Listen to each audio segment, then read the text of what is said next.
Volver a la universidad es como volver un poquito a casa. Me ha tocado enseñar el tema como la microeconomía, la macroeconomía y peor la econometría. Pero siempre he tenido mucho interés para el sector de la educación. Mi padre era a la época inspector de escuela. Hay que saber lo que quiere decir en Canadá a la época.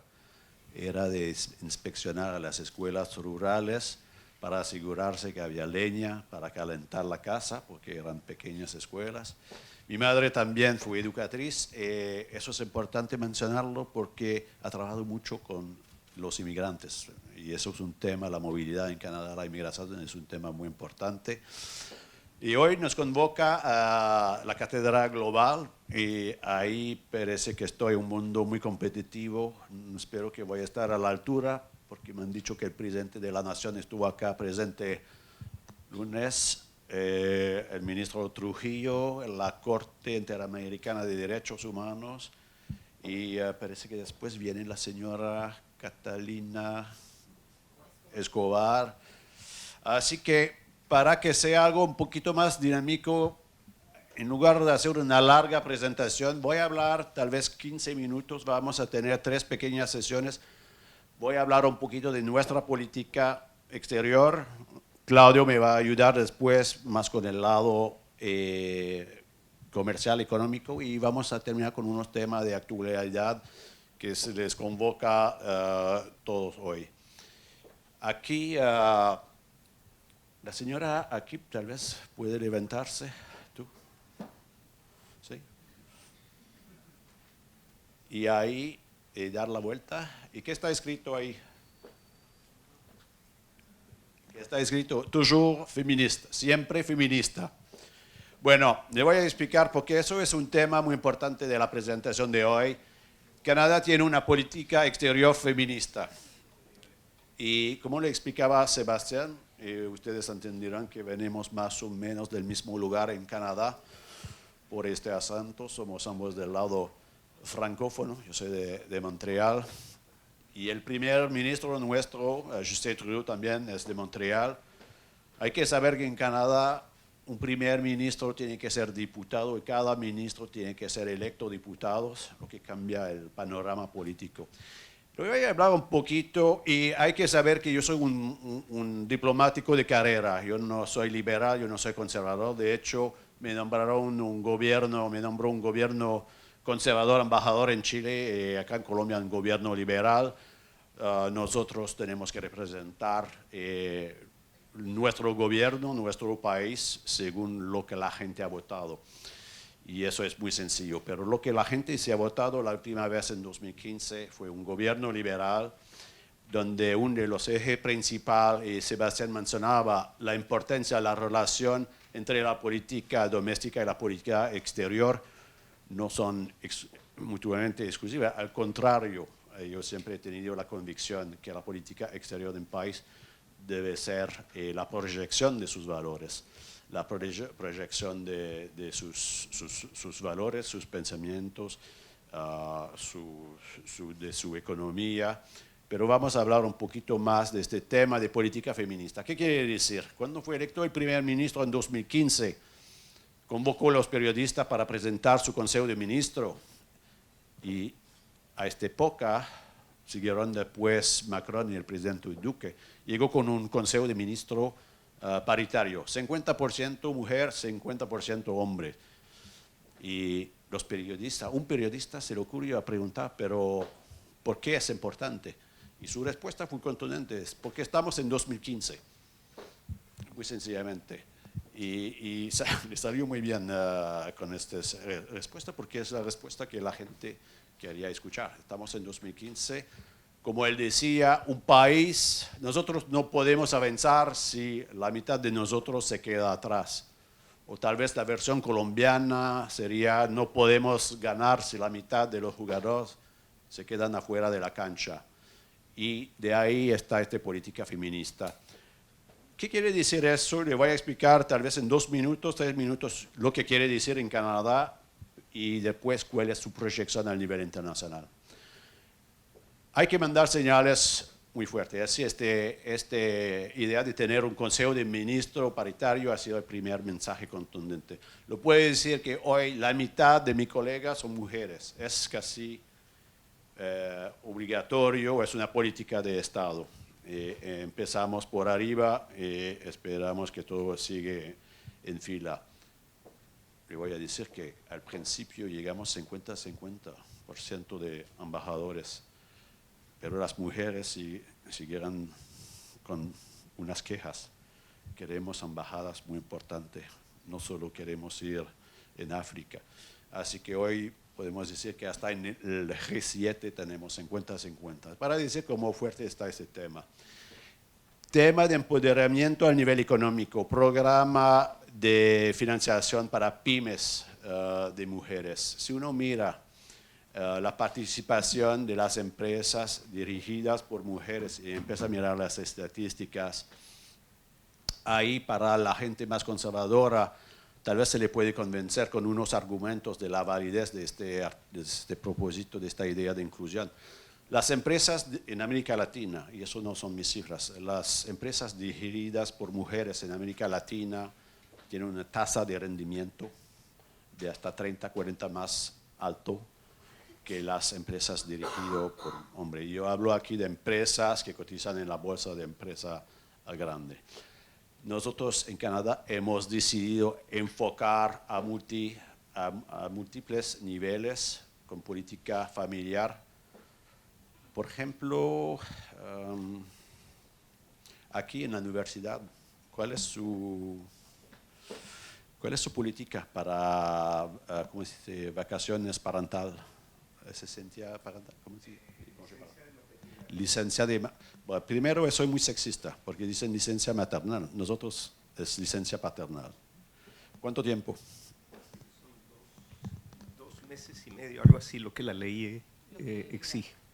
Y de 2 meses, ¿cuánto tiempo para el señor? Un par de semanas, 2. Oh, qué generoso. Bueno, tengo 2 hijas, a la época recibió un día. Y la segunda hija dice, mira, hemos mejorado el sistema, puedes tomar mediodía un día, mediodía el otro día, puedes compartir en 2 días, así que gracias.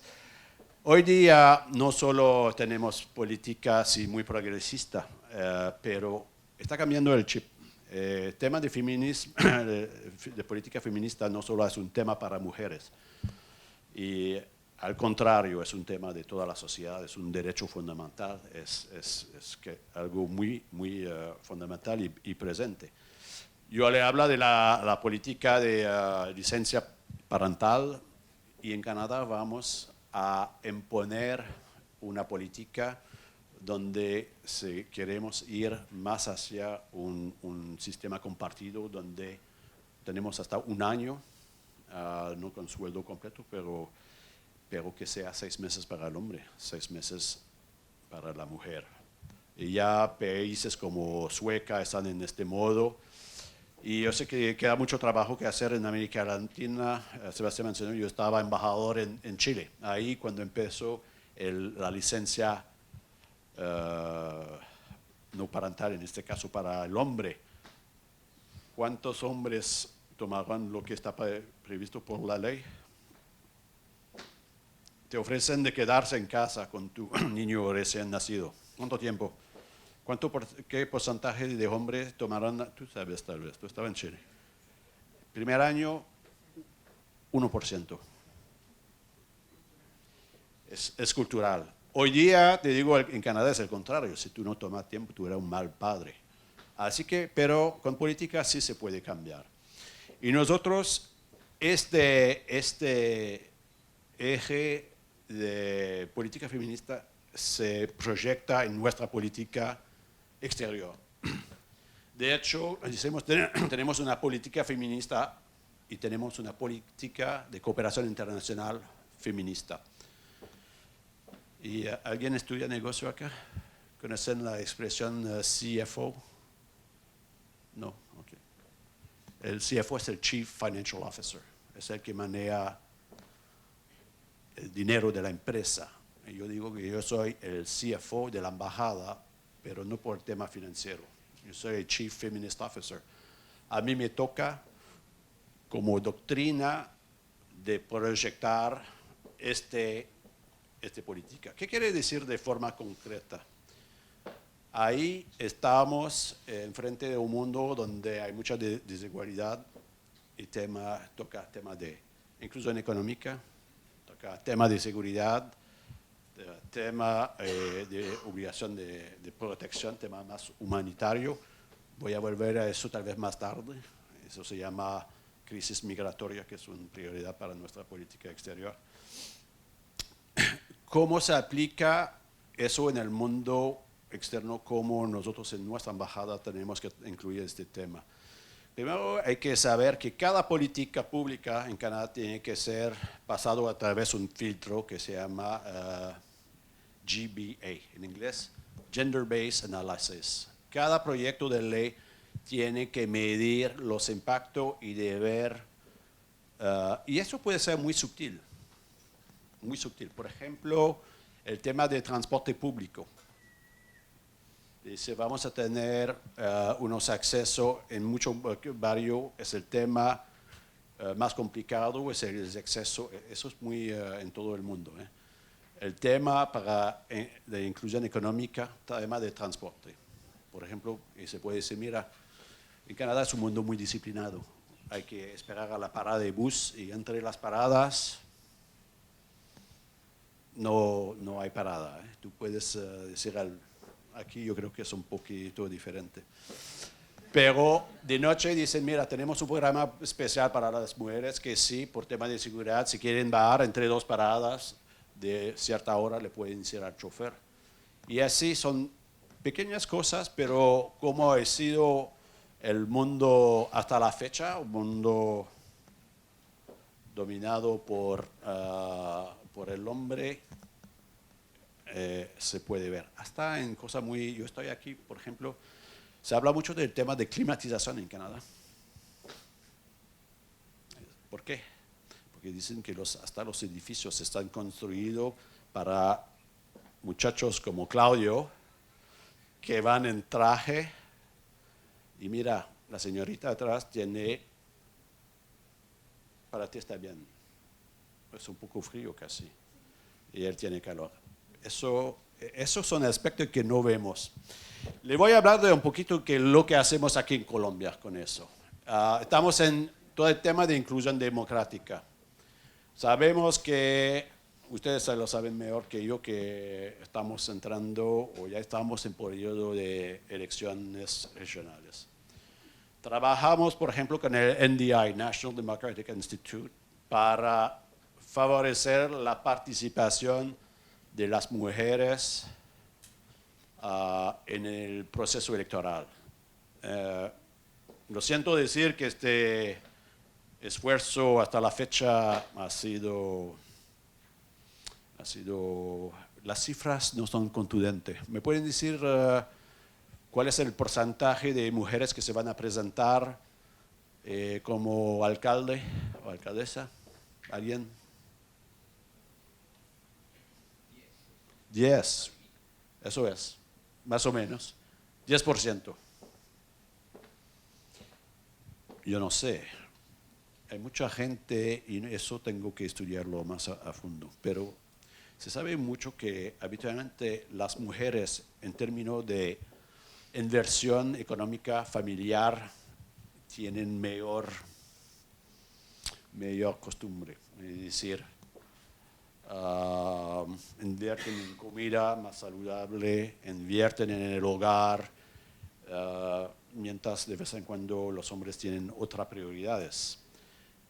Es decir, que hacen inversión más juiciosa, y hay mucha gente que dice que eso se refleja también en el nivel político. No es 100%, no se puede generalizar. Hay muchos estudios que estudian el tema de corrupción en la fuerza policial, que dicen que las mujeres son menos corruptas que los hombres. Es lo que dicen. Se falta un poquito de estudio, debería ser un tema para ti, tema de corrupción. Pero ahí yo creo que si la mitad del equipo, como decíamos, se queda fuera de la cancha, hay un problema. Estamos en un país De vez en cuando dicen post-conflicto. Yo prefiero decir post-acuerdo, porque he visitado parte de Colombia donde hay un problema de legalidad, hay un problema económico de inclusión, y ahí se puede ver que habitualmente las primeras víctimas son las mujeres, las niñas y los niños. Y tenemos nosotros programa enfocado a este rubro. De hecho, cada proyecto que tenemos, que sea un proyecto en el sector productivo, como lo hacemos a nivel nacional, tenemos un análisis de género para ver cuál es el impacto. Acá, en este país, hay que hablar de derechos reproductivos y salud sexual.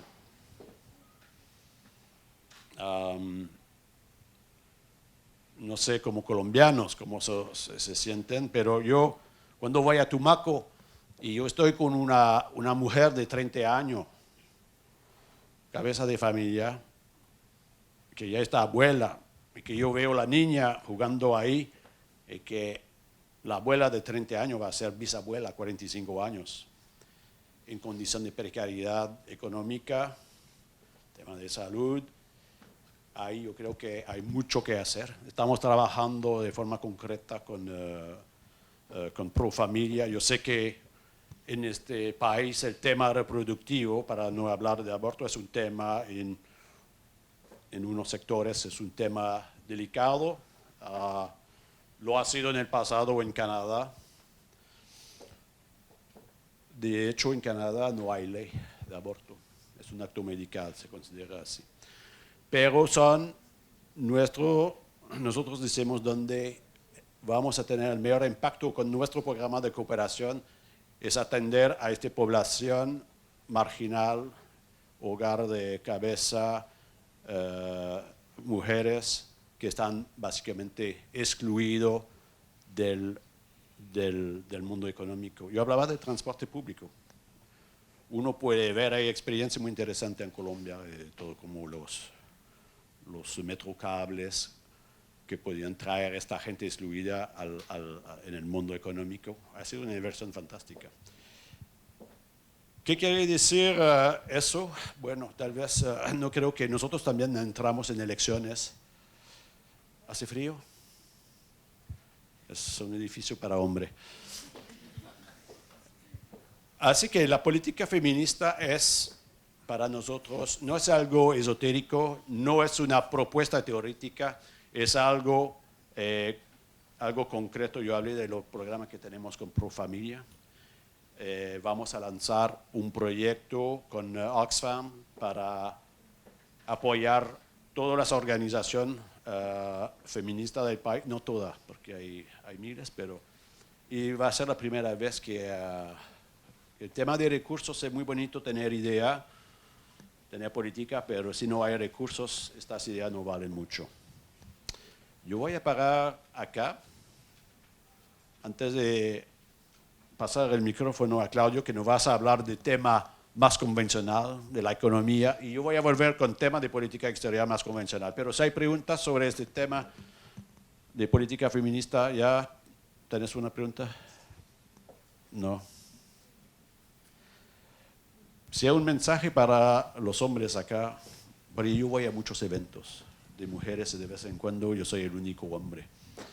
Y voy a dar un ejemplo, y eso a mí me impacta mucho. Hemos organizado una sesión de preparación para los senadores, congresistas electos del año pasado. Una convocatoria con ONU Mujer. Había 60 diputados y senadores. ¿Qué resultado? De estos 60, ¿cuántos hombres? Había uno, y era mi amigo. Yo lo invité porque nació en Canadá, es el hijo de Pia Córdoba, está de Polo Verde, vino a verme, nació en Canadá, hizo su doctorado en McGill, es neurocirujano, dice cualquier cosa que pueda hacer, lo invité. Pero este tema de política de integración no es solo para las mujeres, es un mensaje. Y yo voy a hacer tal vez otro comentario. Esta extensión de inclusión, ya tengo un voluntario, y yo tengo que, es un gobierno liberal, este tema de inclusión. Tú hablaste del tema de la población indígena, el tema de reconciliación, así se llama en Canadá, con los pueblos indígenas es una prioridad y tratamos de trabajar sobre este tema acá en Colombia, pero es un tema, no es un tema sencillo en Colombia por varios motivos históricos. El tema de inclusión según la orientación sexual. Yo soy, bueno, no es de su negocio cuál es mi orientación sexual, pero le voy a decir igual. Yo soy heterosexual, pero yo como embajador, yo fui a la cabeza de la marcha gay de Bogotá. Yo hice el discurso para representar la política canadiense de inclusión para la comunidad LGBTI. Y esto no es un tema personal. Si unos aspiran a una carrera diplomática, hace parte del paquete. Pero en este caso, bueno, la verdad es que la política canadiense y la convicción personal, en este caso, se unen y me hacen la vida más fácil. Espero que tengan una pregunta fácil. Sí, lo que está hablando de implementar unas políticas feministas y como que es de saber que el feminismo no se desarrolla de la misma manera en todas las regiones y tampoco de la misma manera en todos los ámbitos. No es lo mismo tal vez la opresión que vive la mujer en un ámbito educativo que un ámbito laboral, o también no es lo mismo cómo le afecta a la mujer esa presión en una ciudad que en un municipio de periferia. Entonces, me gustaría saber cómo hacen esa división y de qué manera enfocan esa política para una problemática específica, porque con respecto a lo que usted está hablando de la política, por ejemplo, en el Congreso creo que apenas hay 50 y pico congresistas mujeres, son 250, es como un 20%, y esos son cargos electos, entonces ya es un problema sistémico, porque ahí no se puede tener un control. Tal vez en los ministros sí, él está presionado porque dice mitad y mitad porque él es el que los escoge, pero cuando vemos que en los congresistas se ve una disparidad tan grande que es 50 a 250 mujeres, hombres, y ahí vamos a un problema sistémico y es algo que hay que controlar educativamente, ya, mediante pedagogía. Entonces, como que, ¿de qué manera mediante esa política se logra llevar ese enfoque? Es una muy buena pregunta. El tema, yo creo que tenemos que empezar desde una perspectiva de derechos universales. Ahí que somos todos iguales. Y de ahí podemos después empezar a hablar de un enfoque diferencial. Eso puede ser un país como Colombia, lo que sí puede funcionar acá tal vez no funciona en Chocó, o lo que funciona en Bogotá es diferente que lo que funciona en Arauca. Y eso estamos muy atentos, tenemos que adaptarnos a esta circunstancia. Después viene el tema político. Ahí hay dos formas de hacerlo. Hay una forma que es más prescriptiva, eso se llama una ley. Por ley, cada partido tiene que poner una lista de 40%. Y hay países que lo han hecho así. Yo creo que Chile tiene una ley así, donde hay un piso y un techo, 40-60. Puede ser una mayoría de mujeres. Nosotros, y así, mira, el nivel de comité de administración de empresa, aquí estamos en la escuela de negocio, los board, como dicen. Hay muchos que dicen, ay, mira, tenemos que hacer una ley. Y eso se habla en Suecia. No, eso no creo que va a pasar en Canadá. Yo creo que pasa más por el tema de educación, de sensibilización, también de tener en unos casos políticas que sí lo permiten. El tema de inclusión económica es un tema interesante y ahí podemos tener mucha política de inclusión. En Canadá depende de las provincias. Somos un país federal, y es un laboratorio de política. pero por ejemplo una política que permite el cuidado de los niños favorece de mucho la inclusión laboral de la mujer, se sabe muy bien. El tema político aquí, sí, las cifras son muy decepcionantes de ver y yo creo que ahí ya se puede identificar un problema. Te vas del nivel nacional hasta el nivel regional y más vas a las regiones, más disminuye la participación de las mujeres en el proceso democrático. Ahí yo creo que hay una problemática muy clara. Yo creo que él tiene una solución.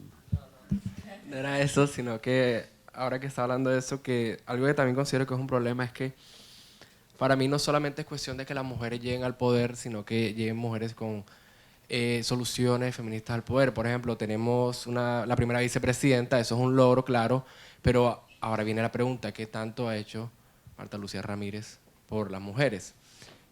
Marta Lucía Ramírez se identifica con causas feministas, bueno, está en contra del aborto y de la adopción de parejas. Entonces, es como desde esa posición privilegiada que pueden tener las mujeres en la política, también pueden llegar a ejercer presión sobre pues, causas que favorezcan a la mujer. Ya, eso es lo que creo yo. Bueno, no voy a hablar mucho de los políticos colombianos. Yo tengo que lidiar con esta gente, así que yo tengo que... Y a mí, de forma personal, me encanta la vicepresidenta porque siempre me llama mi embajador querido. Pero ella tiene, sí, lo dice, yo soy del Partido Conservador, a él le interesa el tema de inclusión económica, emprendimiento. Nosotros vamos a trabajar con ella a este nivel. Estamos muy cerca de su nueva consejera para el tema de equidad de género. A mí me gustaría verla pasar más tiempo sobre este tema, pero el presidente cada día tiene que mandar otro expediente. A ella le interesa el proceso político y el tema de política social un poquito menos, pero vamos a trabajar donde se puede hacer progreso. Somos pragmáticos y, por ejemplo, ella quiere lanzar las casas de las mujeres a través del país y nosotros la vamos a acompañar. Pero nosotros vamos a elegir dónde queremos trabajar. En estas casas vamos a trabajar sobre el tema de inclusión laboral y sobre el tema de derecho reproductivo. ¿Pregunta? No. Claudio, sí, una. Mi pregunta va orientada a el cómo asegurar que estos puestos dados 50-50 no lleguen a ser también como alguna manera de discriminar, porque solamente te darían un puesto porque eres mujer. Entonces, o sea, como que podría llegar a ser doble, no sé. Yo lo entiendo muy bien lo que quieres decir. Te puedo decir entre nosotros que hay muchos hombres que dicen, no, si yo no soy embajador es culpa de esta política. Que a mí me han tomado. Yo lo veo de otra forma. Yo creo que el gobierno puede ofrecer una postura progresista. Te voy a decir, se habló de binacionalidad, la construcción binacional de Canadá. Tenemos grupos francófonos, somos una minoría, somos 22-23% concentrado en la provincia. En el aparato público federal hubo a la época cupos. Ya no hay. Se hace de otra forma. Se puede recompensar el bilingüismo, por ejemplo. Hoy día tenemos nosotros grupos designados. Hemos decidido que queremos una sociedad, un sector público que representa a los canadienses. Somos un país de inmigrantes. Así hay 4 grupos, ¿cómo se dice?, designados, que son mujeres, indígena, no hay cupo para indígena, minoría, él no sabe, es el mismo gobierno. Discapacidad, discapacidad, indígena, minoría visible. Se sabe muy bien, mira, tú vas a Toronto hoy, Toronto, que es la ciudad más grande de Canadá, la mitad de la gente que vive en Toronto ni siquiera nació en Ontario o en Toronto, nació afuera, la mitad. Esta gente no entra en el sector público de forma tradicional. Ahí tenemos metas. Y tal vez a corto plazo te puede dar unas pequeñas distorsiones. A mí no me ocurría decir a mis colegas femeninas, embajadoras, que están ahí porque solo hay un cupo. Lo puedo pensar, no le voy a decir. Pero es un tema. Pero yo creo que si no se toma estas políticas, si no se da ejemplo, y es por eso que yo tenía la foto aquí. Mira, no solo, aquí no sale muy bien, habría que salirla, pero mira, eso no es una gora, eso es un Sikh. Un Sikh es alguien que viene de la India, una parte de la India. Tenemos más personas de origen Sikh en el gobierno canadiense, que es una minoría india, que en New Delhi, que en India.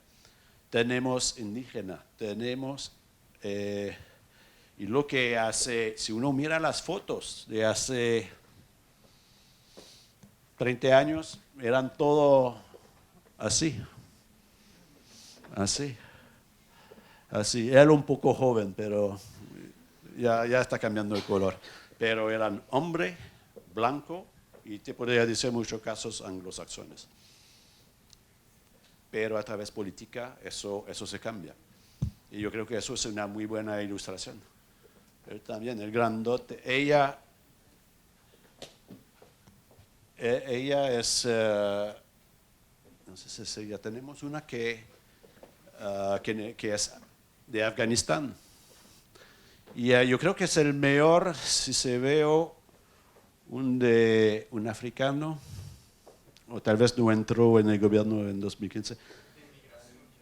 El ministro de Inmigración de Canadá es un refugiado de Somalia. Y eso es la inclusión. Y hay que hacerlo al más alto nivel. Y aquí yo creo que hay en este país hay varios grupos. Hay grupos indígenas que están afuera, al margen. Hay grupo afrocolombiano que en muchos casos, si uno mira los índices, son muy aparte. Yo he visitado Choco un par de veces, es otro país. Así que sí, pero todas mis colegas son muy buenas. Yo paso el micrófono, ¿sí? Una última y yo paso el micrófono a Claudio, que nos habla un poquito de cosas de dinero. ¿Cómo va?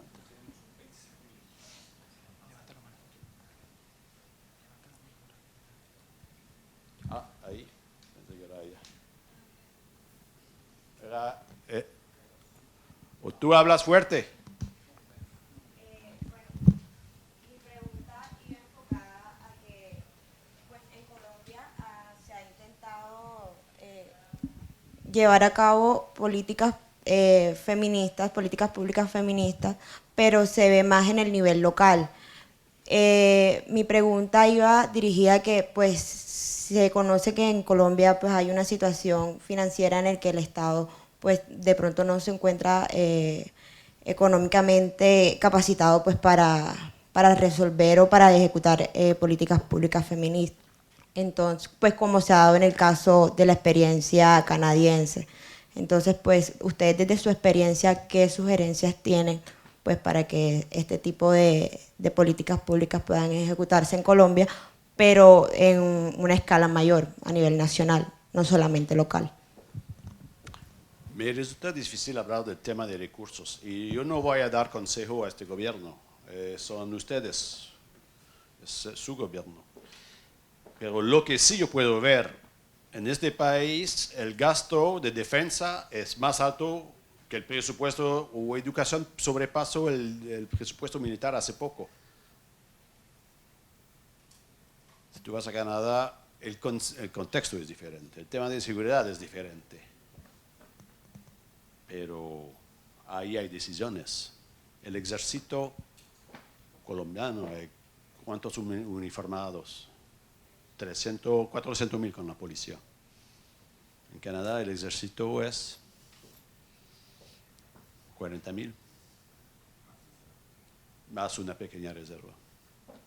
Esas son cifras que es una realidad.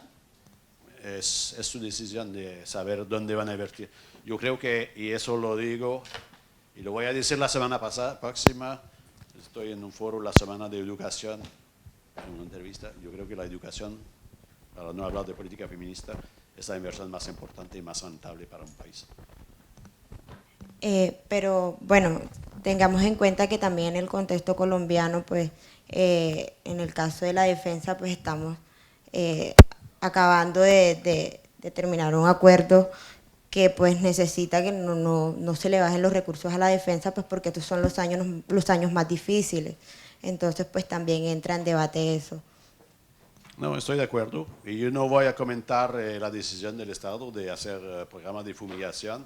Yo no voy a decir que este país no necesita ejército. Yo creo que hay un papel para el ejército, pero también es una decisión de alocación de recursos. Y es por eso que es un terreno minado, se puede decir así, pero ahí hay discusiones son una elección de la sociedad y del gobierno. Ok, Claudio. Sí, gracias. Nuevamente, muchas gracias por la invitación.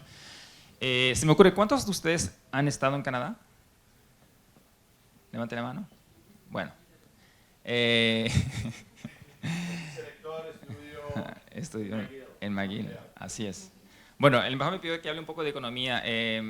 Antes de hablar de economía, déjeme hablar un poquito más de Canadá. Lo mencionaba en la foto, ¿cierto?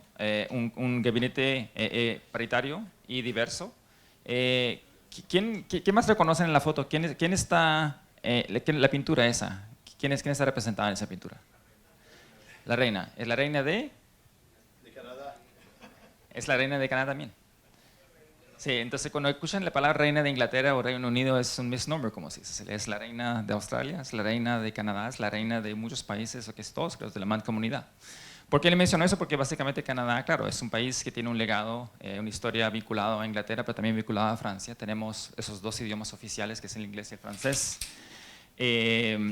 La reina de Gran Bretaña es representada por una figura en Canadá que es la gobernadora general, que es nombrada por el primer ministro. Ella es la que es la jefe de Estado.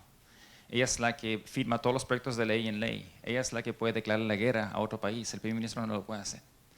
Pero regresando al tema de economía. Cuando hablo de economía me gusta hablar de geografía. Hay un dicho en inglés que dice Geography is destiny. Es decir, básicamente tu geografía predetermina tu destino.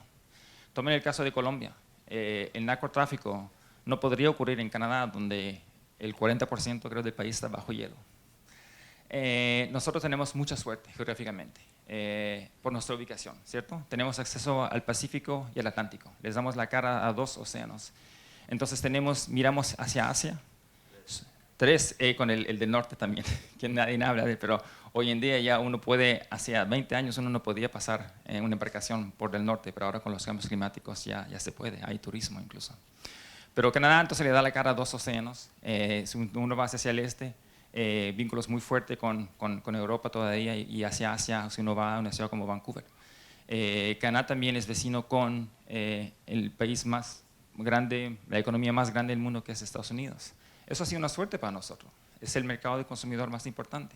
Entonces, nuestras empresas con acceso a dos océanos, con acceso a un mercado como es el de Estados Unidos, han siempre buscado a vender sus productos y hacer negocios fuera de Canadá, porque también somos un país que, a pesar de su geografía, es el segundo país más grande del mundo, con el litoral más grande del mundo, con una población de apenas 35 o 36 millones de personas. En Colombia son 49 millones. La densidad de población en Canadá es de 4 personas por kilómetro cuadrado. Entonces, hemos ido a Estados Unidos a vender, a competir. ¿Han escuchado el lema de Nueva York? ¿Cuál es la canción de Frank Sinatra? If you can make it here, you can make it anywhere. Si puedes tener éxito en Nueva York, puedes tener éxito en cualquier parte del mundo. Nuestras empresas piensan así. Si podemos tener éxito en Estados Unidos, que es el mercado donde hay más investigación y desarrollo, más innovación, más emprendimiento, Entonces podemos llegar a Colombia, podemos llegar al resto del mundo y hacer negocios. Entonces nosotros miramos la carta geográfica y decimos, ¿cuál es nuestro vecindario? Nosotros somos un país de las Américas. Esto es, así nos identificamos, ¿cierto? Entonces firmamos un tratado de autopartes automotor con Estados Unidos en 89. Después firmamos un acuerdo trilateral con Estados Unidos y con México en el 94, llamado NAFTA, que acabamos de renegociar con el presidente Trump. Y lo mejoramos, por cierto. Entonces, la vez cuando firmamos con México, es la primera vez que Canadá ha firmado un tratado de libre comercio con un país latinoamericano, con un país de habla hispana. Y después seguimos avanzando. Entonces, México, y después fuimos a negociar un tratado con Chile, después con Costa Rica, con Colombia, con Perú. Y firmamos un tratado de libre comercio con Colombia entonces, y entró en vigencia en el 2011. Y el comercio se ha incrementado de más de un 50% desde que firmamos ese tratado. ¿Qué es lo que hacemos con Colombia? Regreso al tema de la geografía y la suerte que tenemos. Dios le dio a Canadá bosques, tenemos productos forestales. La madera canadiense construye casas en el mundo. El papel, si toman un periódico aquí en Colombia, hay mucha suerte que el papel, mucha chance que ese papel sea papel canadiense. Petróleo. Colombia produce 850 mil barriles al día, Canadá 3.4 millones, es decir, 4 a 5 veces la producción que tiene Colombia. Somos el primer proveedor de petróleo a Estados Unidos. Le vendemos más petróleo a Estados Unidos que a Arabia Saudita y México combinado. De hecho, tenemos la tercera reserva de petróleo más grande del mundo, después de Venezuela y Arabia Saudita. Trigo, si comen pasta o pan en Colombia, es trigo canadiense, se lo aseguro. Granos, garbanzos, lentejas, canadiense. Con el incremento de la población y todo lo que significa eso para posibles faminas y escasez de comida, Canadá es solamente la bodega del mundo. Entonces, a nivel más, digamos, de investigación y desarrollo más tecnológico, todos los pilotos de Avianca, los pilotos de Viva, los pilotos de Wingo, los pilotos de todas las ingenierías aquí se entrenan con tecnología canadiense. La compañía se llama CAE, hace simuladores. Si van al cine, ven una película en IMAX, que es en 4D, es tecnología canadiense. Si tienen familiares, amigos que sufren de diabetes, la insulina fue inventada en Canadá. Colombia para nosotros es un país muy importante a nivel económico, en términos es un país emergente y lo que realmente está emergiendo aquí es la clase media, como saben. Entonces, llegamos aquí a proveer soluciones, es el segundo mercado para Canadá en América del Sur después de Brasil. El año pasado le vendimos más de 1 billón de productos a este mercado en Colombia. Eso no incluye servicios, porque en el área de servicios también incluimos turismo, que va incrementándose. Servicios aéreos. Air Canada tiene vuelos aquí 2 veces por día en promedio, es decir, 14 vuelos semanales. Tiene vuelos de Toronto a Bogotá, hacia Cartagena.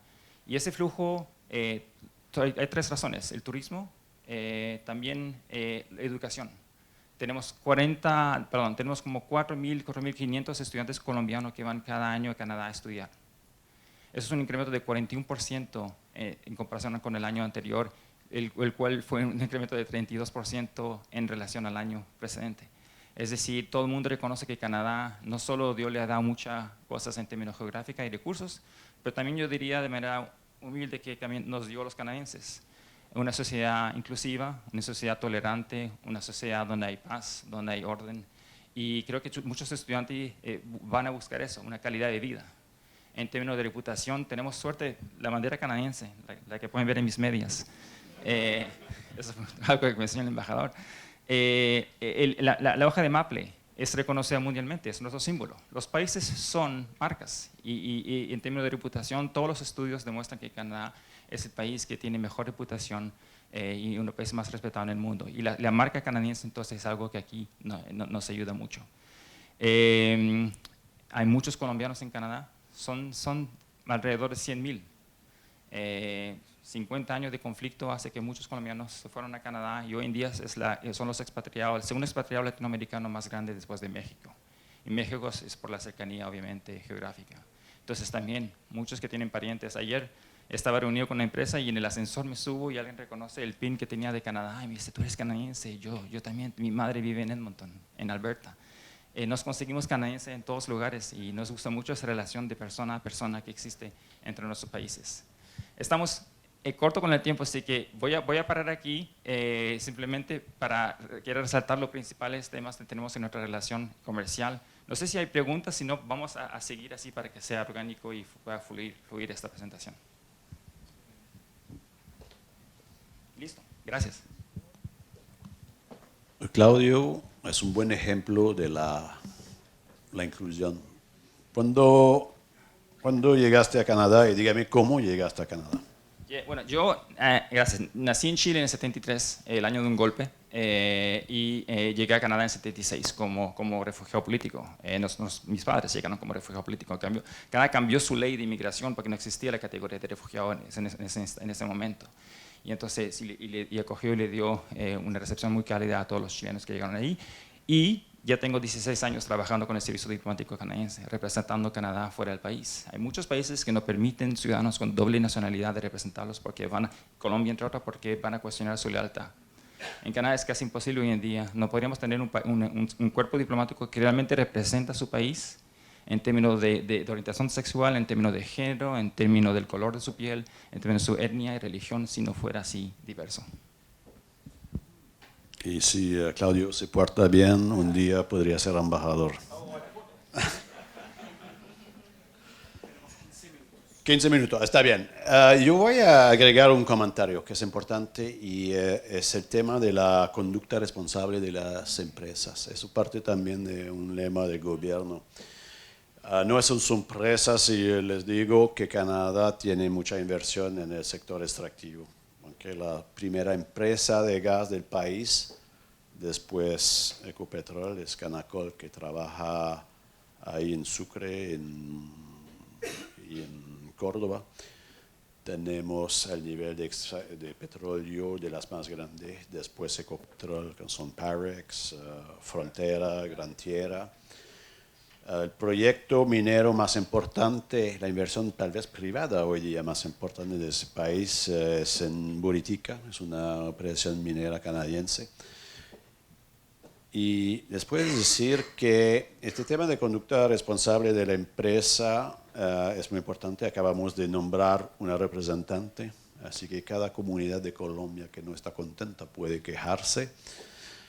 Y tal vez vamos a indagar lo que pasa, pero lo hacemos de misma forma que estábamos hablando de estas políticas, se puede ser prescriptivas en ese caso. Yo creo que ya la bolsa castiga a las empresas que tienen mala conducta y ya el inversionista espera que las empresas contribuyan a sus ambientes, que sean elementos sociales positivos. Y ahí voy a ser franco, en Colombia ha sido un tema muy complicado, y muy complicado por tema de conflictividad social. Yo vengo de un país minero, yo vengo de un país, Claudio decía, 4 millones de barriles al día, 5 veces Colombia. No hay este nivel de conflictividad. Pero las empresas canadienses yo creo que son elementos positivos que pueden contribuir a la buena conducta responsable de ser modelo. Y no solo en el sector productivo, por ejemplo, Colpatria, que es Scotiabank, que es una empresa canadiense, tiene programa de apoyo capital semillero para mujeres y esperamos que contribuyan de forma positiva a la sociedad. Yo voy a cerrar este paréntesis. Yo voy a terminar, tal vez me pueden poner aquí para hablar de un tema de actualidad internacional. ¿Cuál es, si hoy les pregunto, cuál podría ser para Canadá el tema de actualidad en las Américas, excluyendo Estados Unidos, que es un mundo aparte, y no vamos a hablar del presidente Trump hoy? ¿Cuál podría ser el tema del día? Bueno, tengo que también poner de lado, porque hoy se habla mucho del tema de los incendios en Amazonas, pero aparte de eso, un tema...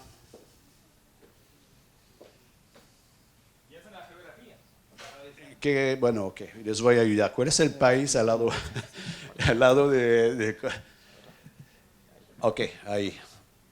Y quiero hablar de Venezuela. de la respuesta canadiense política, económica, humanitaria. Y ahí estamos muy alineados con la política colombiana. Somos socios del Grupo de Lima que quiere negociar con el régimen de Maduro. La forma de negociar para nosotros es de negociar su salida. Y ahí estamos un poco en una postura distinta de los europeos que piensan negociar reelección. Para nosotros no puede, Venezuela no puede tener elección con Maduro o su partido. Hemos visto el costo humano. Canadá, Colombia, Argentina, Paraguay, me falta, creo Chile.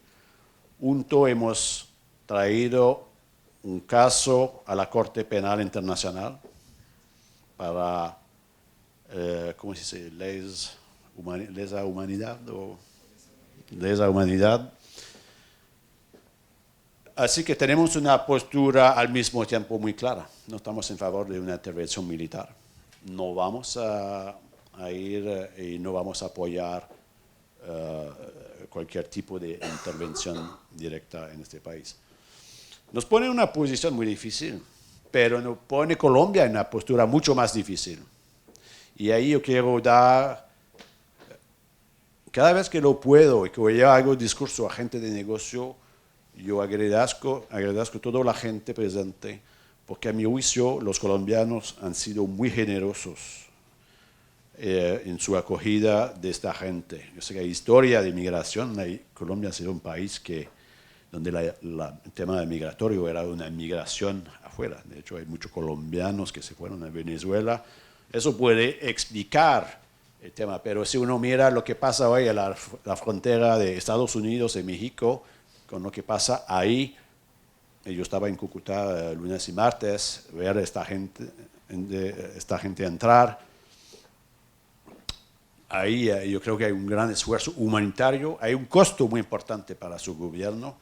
Le puedo decir que estoy muy preocupado por la medida tomada por Ecuador de no de cerrar su frontera, pero de imponer un visa humanitario.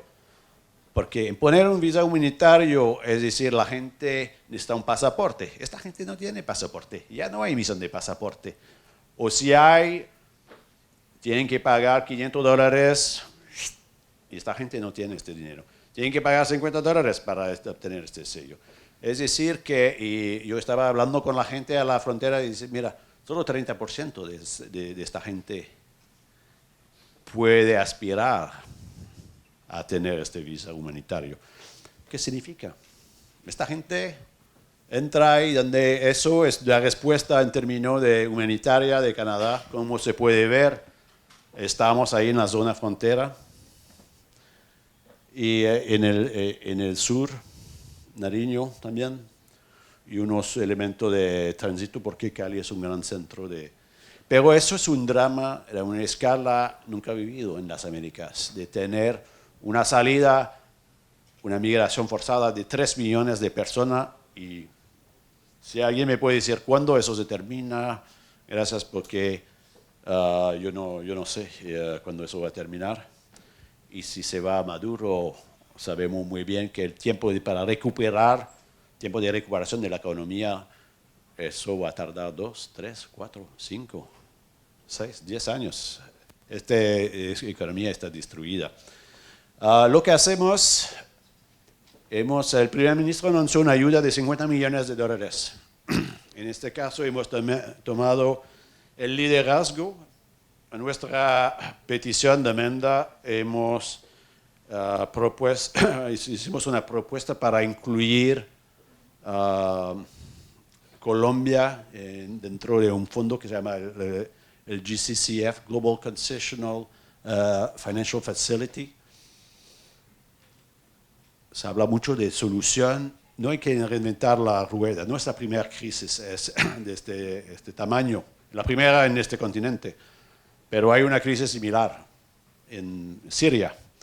Este fondo ya estaba para Líbano y Jordania. Así le vamos a incluir, bajo nuestra gestión, vamos a incluir Colombia y tal vez más tarde Ecuador. Hicimos una contribución ahí de este anuncio de 40 millones de dólares solo para Colombia, hay 10 millones para Perú y Ecuador, hay de todo.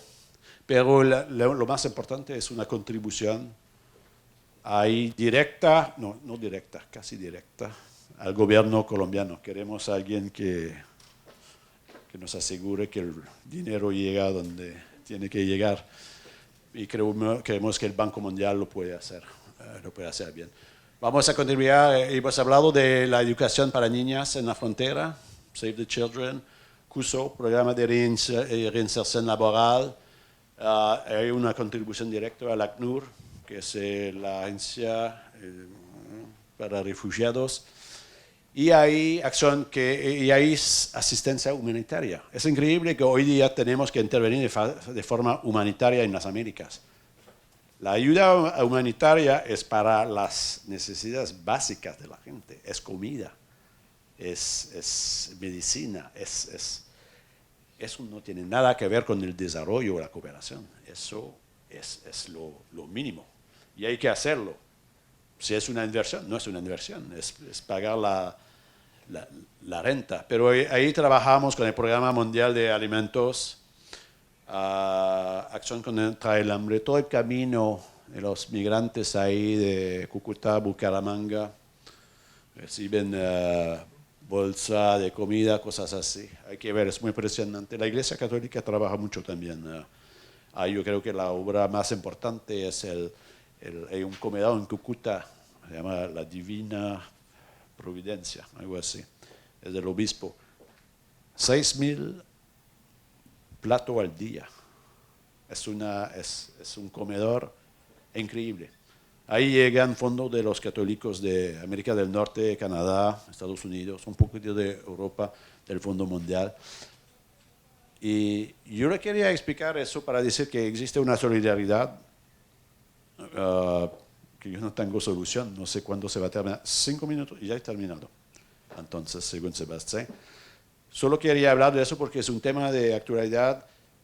Se ha escuchado el gobierno decir que la comunidad internacional no está a la altura, y la verdad estoy de acuerdo.